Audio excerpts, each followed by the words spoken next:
點啊？啲嘢好唔好食啊？好食。總之你嚟親都唔會要你失望，個係我個宗旨。Nice。精神啦，我大衛啊！嗱，今日咧就嚟到祐漢呢度咧，回訪一位老友啊，佢係粵菜嘅名廚，澳門名廚林振國嘅大弟子啊，就係呢個大舊哥，就係我身後呢間恒利美食啦。呢度好多人食嘢㗎，係啊，冇位啊！大舊哥。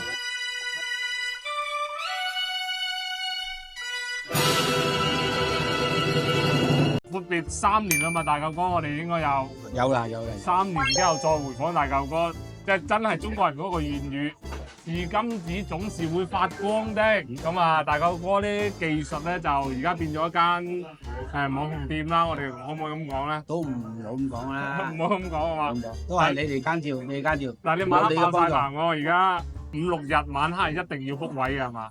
平時都要嘅。啊，平時都要 book 位，跟住啲餸菜都係要訂嘅。啊，燒鵝要訂嘅。乳鴿要訂。啊，乳鴿而家有唔有得啊？除非你12點後嚟，因為我有幾百隻而家喺度準備嘅。即係你而家嘅營業時間已經係再延長咗啦。2點凌晨。我哋上次嚟咧，可能就係食咗乳鴿、砂鍋魚頭煲同埋咁，但係而家咧就多咗個新品，就係我哋嘅燒鵝啦。咁啊，啱先入廚房睇咗，哇！燒嗰隻燒鵝真係〜好靚個皮，係而家最流行嘅玻璃脆皮啦！一望上去咧，已經知道嗰塊皮咧係超級脆噶啦！嗱，大家見到呢塊皮啊，脆得好緊要嘅。我哋試下佢味道先。啊，話佢鵝嘅油香味好足啊！跟住入口之後咧，哇，成塊薯片咁喎。係啊，得喎。咁點解之前我哋嚟拍嘅時候未有呢個燒鵝咧？大陸哥㗎嘛？啊，你之前拍咧，我未裝修改過。後尾要重新入職搞過，加到個燒爐，放大個廚房，縮細個湯料。近排約翻大舊哥咧，都係因為我睇咗一位澳門嘅叫做網紅嘅廚師啊，就話你個燒鵝非常之好食。係啦，咁啊話大舊哥咁啱好，我又係我啲老友啦，所以約佢過嚟試下嗰啲燒鵝。一個胸啊唔會實嘅，係嘛，鬆嘅。嗱，咁講起燒鵝咧，我自己係食好多啦。成個大灣區包括東莞、中山、江門、香港，我都食過，全部味道我都有感受嘅。咁大舊哥呢隻燒鵝咧，個皮睇著好靚，跟住咧個汁個鹹味係夠嘅，咁同埋個調味料就好似大舊哥咁講係單一啲。其實呢隻燒鵝係好食嘅，亦都係你嘅個人風格啦，係你哋餐廳嘅個人風格啦，其他地方都未必有咁嘅燒鵝嘅味道出嚟嘅，我相信。即係個人做法啦，因為我係中意原汁原味。既然我靚啦，咁我點解要搞咁多？係，冇錯。因為大舊哥對嗰個食材個把控咧，我覺得係做得好好嘅。我嚟到呢度咧，其實我最中意嘅一道菜式就係佢哋嘅砂鍋魚頭煲啊！咁啊！之前我一直嚟食，我都冇睇過成個做法係點。啱先我就特登叫大舊哥俾我，喂，不如你俾我睇下你點樣做啦。哇！原來佢哋嘅魚頭煲咧係非常之簡單，呢個做法就係好少嘅鹽、蠔油，咁簡單嘅料咁撈一撈個魚頭，用新鮮嘅大魚頭，跟住即刻落去好少嘅薑蒜、洋葱、葱頭咁樣一爆香佢就會出嚟咁嘅味道啦。所以咧，哇！呢個魚頭煲真係得啊！非常之符合大舊哥做我哋啲粵菜嘅風格，越靚嘅材料用越簡單嘅手法去做翻好佢。係啊，係嘛？係咯，我見你好簡單，好似人哋咁呢個一炸嗰一炸咁複雜嘅。但嚟到呢度，我最中意你呢個砂鍋魚頭。砂鍋魚頭煲，我自己咧就好中意食魚頭嘅，咁啊亦都係。我覺得呢道餸係好考師傅嘅功力同埋睇下佢用唔用心嘅。呢個魚頭真係正啊，肉質嫩滑，焦香味濃郁，簡單嘅蠔油調味突出魚嘅鮮味，無敵啊！咁新鮮嘅魚頭咧，佢個肉質係嫩滑，同埋佢有魚嗰個鮮味嗰度。可能你要閃咯，要閃，即係同埋出邊有容易有泥味咯。係啊，冇錯。即係要閃咯，同埋可能同嗰種相。呢度好受歡迎啦，最賣得係啲咩產品咧？而家指甲叉燒、魚頭煲燒鵝開始上啦，豬潤雞煲、豬潤排骨煲、豬潤風旋。一間你試下個蘿蔔糕蟹啊，蘿蔔糕好食過蟹一間。蘿蔔糕好食過蟹啊嘛，因為個蘿蔔糕吸收咗蟹嘅鮮味，係蟹嘅甜味。好期待，非常之期待佢個蘿蔔糕蟹啊！嗱，咁其實大舊哥呢度咧燒味都出咗一段時間啦。傳統老師傅嘅做法啦，佢係用啲攬叉，就唔會用啲好靚嘅部位，但係佢通過用個攬叉，用佢嘅技術功底咧，就會將嚿叉燒做得好好食嘅。哇！叉燒係新鮮出爐，所以熱辣辣啦。瘦肉嘅部分口感鬆軟似棉花糖，肥肉入口即化唔肥膩，味道香甜又唔會太鹹，真係超級正啊！係啊，好食啊！嗰啲叉燒超好食啊！你上次好似你冇過嚟食，我自己過嚟食。上次我係細佬，燒鵝好食定叉燒好食啊？大佬，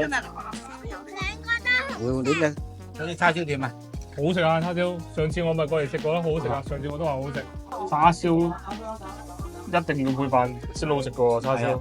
同埋咧，即係叉燒咧，如果你醃鬆佢同埋燒鬆佢，咁件事你睇。係一咬即係入口即化咯。係啊，不過就算嗰嚿焦都好啦，係鬆香嘅。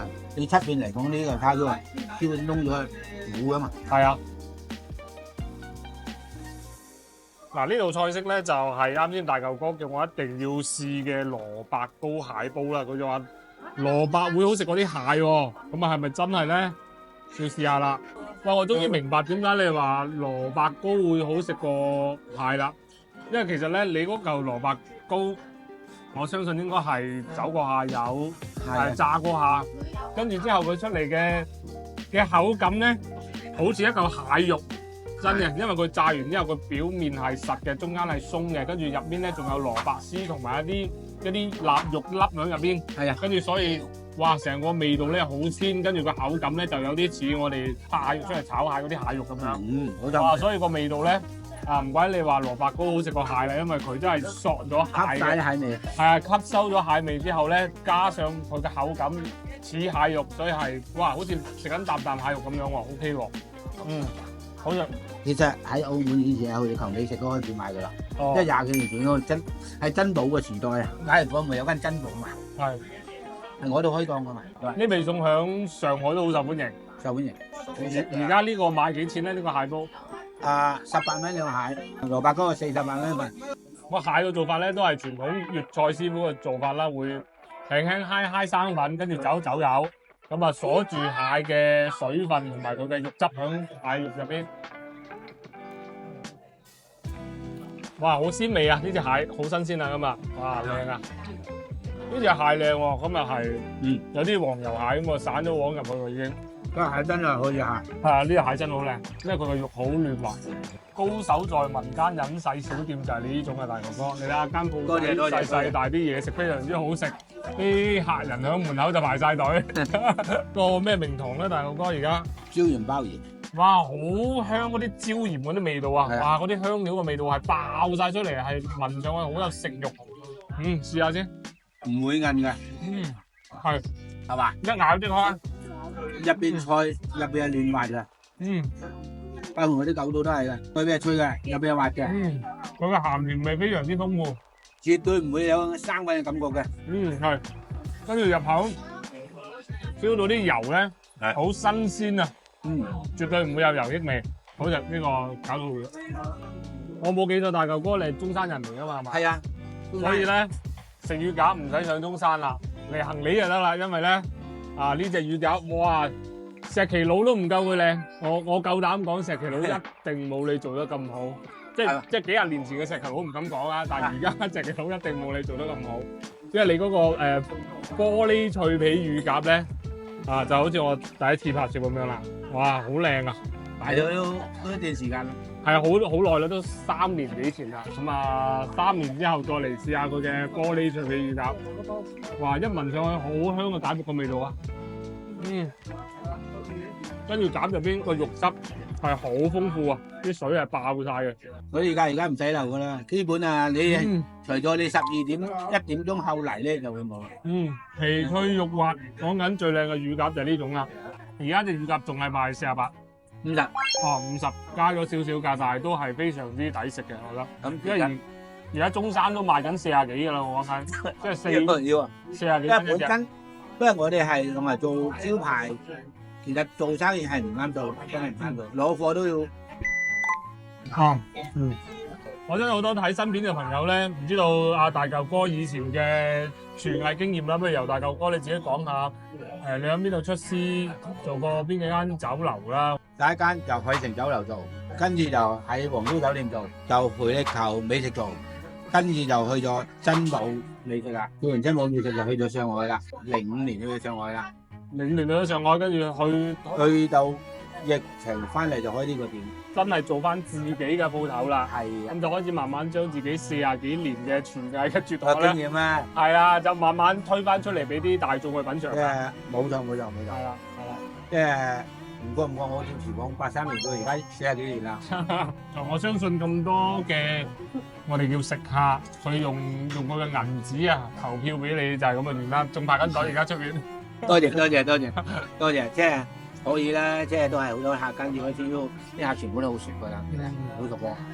而家中午嘅時間旺啲定係夜晚？夜晚旺啲。夜晚你唔訂位就冇位㗎。哦，夜晚要訂，一直去到邊個時間？譬如我真係冇訂，我要 walk in 嘅邊個時間？可能一路去到成9點幾10點啊。即係10點鐘之後我過嚟食宵夜，咁基本上就即係大多數有，唔一定有。哦，叉燒就肯定冇㗎啦。所以最穩陣都係做預訂。係做預訂，做預訂。因為點講咧？因為又去燒味，你擺得耐冇食㗎。你9點鐘嚟食飯，我8點鐘先燒。你只要你係訂一隻鵝就係㗎啦。哦，我唔會話6點鐘燒定等你嚟㗎。咁而家一隻鵝係賣幾錢咧？480。哇！呢個價錢講澳門街真係算比較抵食啲喎。有數量冇用，有質量有數量先有用，係嘛？咁你總之你嚟親都唔會要你失望。個係我個宗旨。嚟親都唔會失望啊！哇，犀利啊！呢個嚟親都唔要你失望，係我宗旨。我唔夠膽講話佢嘢好食，但肯定講唔會難食。好啦。但係我係認為啲嘢好好食啊，啲嘢係好食嘅。咁啊，有冇信心會將間店再做大啲咧，大嚿哥？都有咁嘅打算嘅。都有咁嘅打算，但係就籌集緊呢個資金啫，係嘛？即係要再揾啱位啊，睇定啲先啦。係啊，因為我見而家祐漢街呢邊個環境都唔係太好啦，對面好多係執咗嘅。嗱 ，anyway， 最後咧就非常之感謝大嚿哥帶咗啲咁好嘅嘢食俾我哋啦。咁啊，而且啲價錢係非常之大眾化。咁我希望大嚿哥越做越好，間鋪越做越大，等我哋啲食客咧唔使排隊排咗咁耐啊，做大啲個鋪。祝你西興隆大嚿哥。多謝，好，多謝大嚿哥，多謝晒。